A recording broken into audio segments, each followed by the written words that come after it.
So ano po yung totoong reason kung bakit po siya tinanggal at sino po yung nagpatanggal?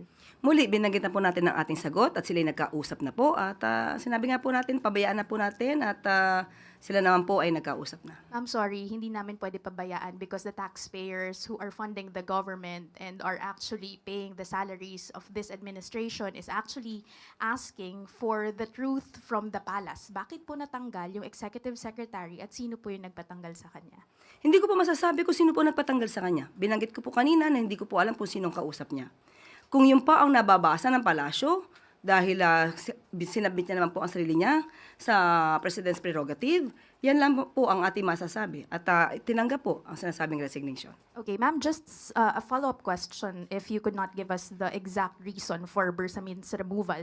The former executive secretary was not the first official who actually experienced this kind of treatment na parang they were caught by surprise with their removal. We saw the removal of Baguio City Mayor Benjamin Magalong from the ICI, also the removal of former DPWH Secretary Bonoan from his post.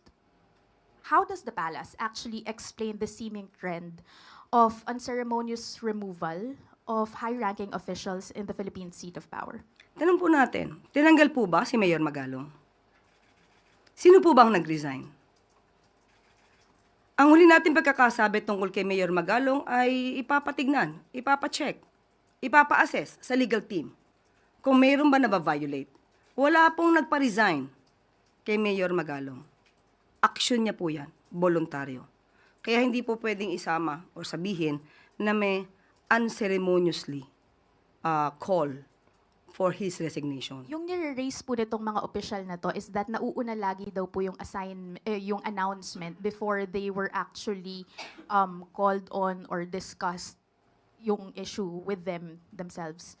How does the palace respond to that? Na may parang gap in terms of communication within the president's inner circle. Tandaan po natin, lahat naman po kami ay, ang aming service ay upon the pleasure of the President. Sabi nga nila, pagpasok mo dito, hindi mo alam kung ito na yung huling araw mo. So lahat po kami dapat ay handa doon.